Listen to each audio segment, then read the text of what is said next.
All right. Either welcome or welcome back. This is the front nine, or sorry, the back nine. So if you haven't seen the front nine yet, I don't know what you're doing here. Go back and watch the back or the front nine first.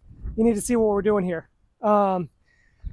So the premise is we're trying to beat the best round, the hot round in the AM1 field that played the most recent tournament here, which is 2 under. Right now we're 1 under. We've taken one birdie and no bogeys. I've been playing pretty safe, I feel like. These long tees are absolutely no joke, but the course is gorgeous. This is the hole 10. We'll go ahead and get started here, and yeah, stick around until the end. See if we can accomplish getting that 2 under. Okay, so this is hole 10, 377 feet, just up and off to the right a little bit. I'm probably going to throw the Sphinx here. It's a little bit of a headwind, so I feel like if I let it go flat, we can at least get it to turn over a little bit. Hopefully, that left looks so bad. I really don't want to be. I found this, by the way. I found it back in the woods on the last 2 holes ago. So I really don't want to lose it again. So I'm really going to put some Anheuser on this. Well, it didn't. Jesus Christ. All right. Let's see what would have happened if we would have just thrown something safe, like my rhythm that I was planning on throwing.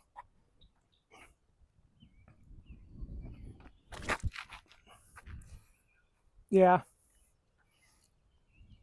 That's still off to the right, but we'll we'll find it.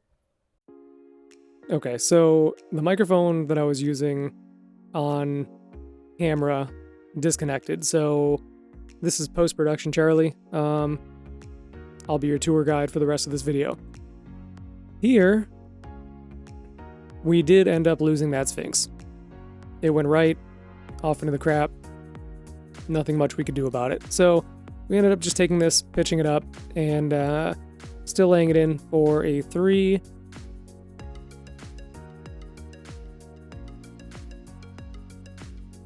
Leaving us at 1 under. And this is Chris. I met him. Walking over to him is probably what desynced my camera from the microphone, but that's okay. Hole 11 is a longer shot off to the right. Was trying to get my detour to turn over, but it looks like it just kind of faded off to the left a little too much. It'll still leave us up there for a putt. And yeah, not really a putt, but a pretty easy layup. So taking my Pixel and just trying to set it as close to the basket as I can. And that was close enough for the tap in.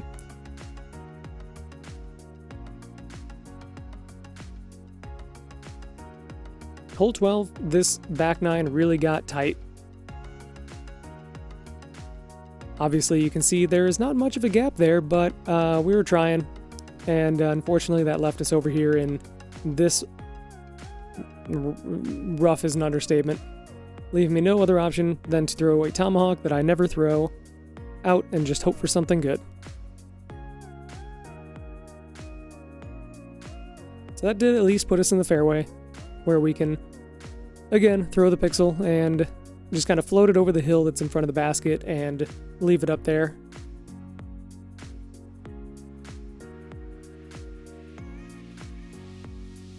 That is one of the things that I love most about those Pixels, is they just float in a straight line, and if you point it at the basket, it is going in towards the basket. So we did end up taking a bogey here. You know, first bogey of the round, no big deal. We're still hunting that 2 under, and that leaves us at even with a lot of holes left to go. And me and Chris are going to be filming some videos together here in the future. I'm just explaining that was him, and yeah, so look forward to that. This is another wonderful hole 13. You just kind of throw it up there and hope that you miss every tree in between you and the basket. Right here I'm throwing the Fission Wave, hoping that it would flip up and ride straight, but as you can see here, it did not flip over at all for me and ended up being off into the left.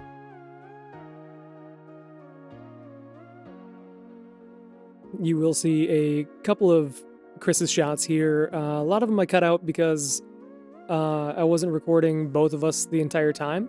If you want to see us play a round together, the full round, let me know in the comments. So we had a little gap that we could fit the Eagle Envy through on a forehand and just kind of try to hit that hill in front of the basket and let it slide up. Which is exactly what we did, leaving us for another tap in and keeping us at even.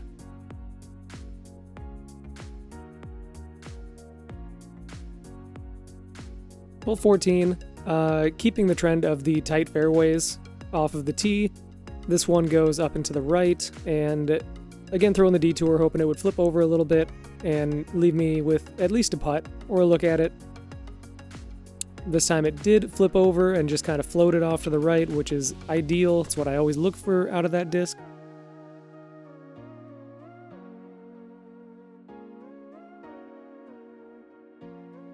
And Chris with his fantastic looking sidearm.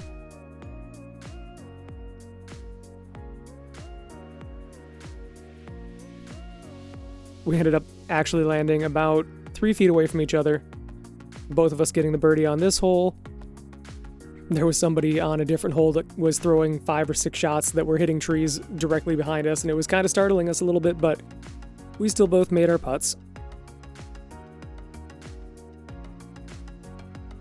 Hole 15, Chris opted not to throw. Oh no, he did throw. And then we spent about 30 minutes looking in the pond.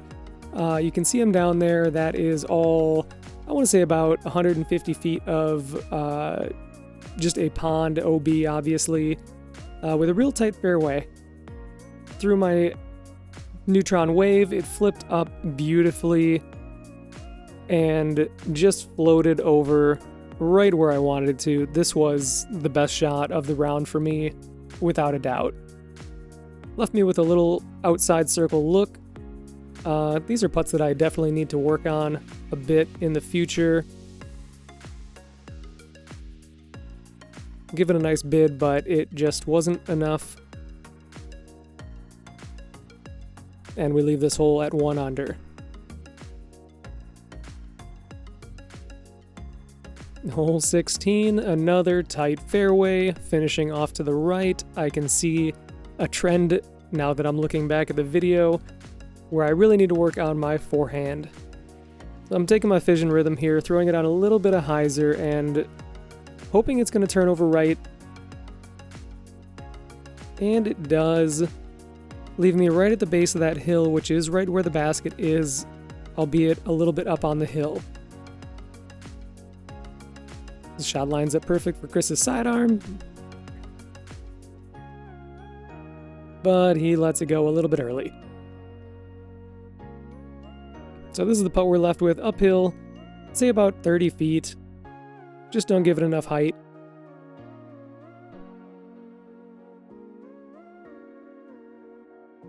Chris also hits off the basket. We were all over the basket, we just couldn't actually put one inside the chains. For hole 17, not quite as tight of a fairway, but it is still off to the right. So I'm taking my fission rhythm again. It's been doing pretty good today. Let it go on hyzer and didn't turn over enough. I ended up hitting that tree and kind of kicking straight down. Still a little bit in the fairway, so we can still pitch it up and hopefully take the 3.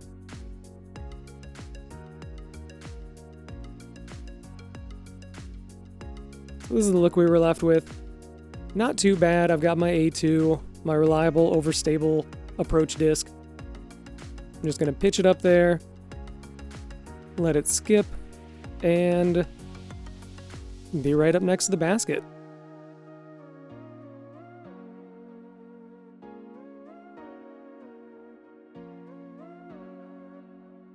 Hole 18 is a big anhyzer shot over on the right. Decided to take my Neutron Wave, because I think that is my most understable driver, and was going to throw it on Anheuser and just let it float over as much as it could. As you can see, it took a real nice line. It just did not hold over quite long enough. Ended up fading out for me. We had a little bit of a tailwind, so I probably should have put more Anheuser on it. Chris also fell victim to this. His came out, and we both ended up pretty much in the left fairway. I had this nice little window to look through for my last putt of the day.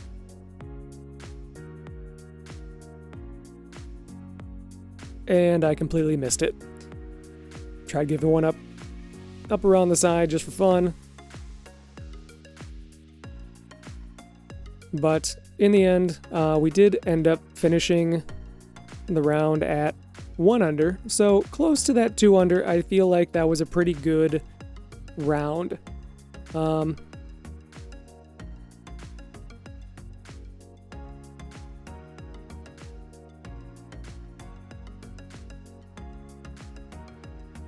So this was the outro that I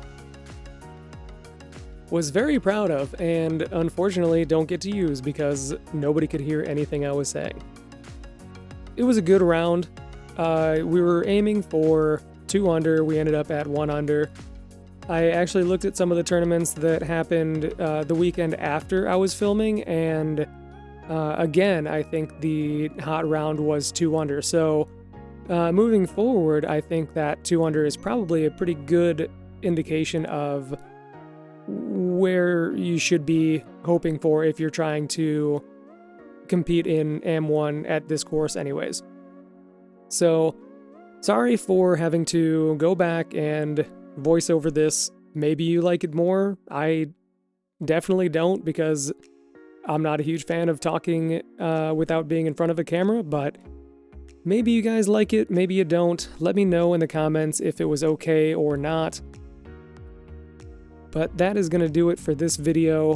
Let me know also in the comments if there's anything that you would like to see, any challenges. Like I said, me and Chris are going to be filming in the future together a couple videos. We got a couple ideas, so we'll look forward to that and getting back out there and filming more stuff. So if you liked the video, like it. If you didn't, don't. And feel free to subscribe and watch any of the future videos that I have planned coming out in the future. We'll see you guys at the next course.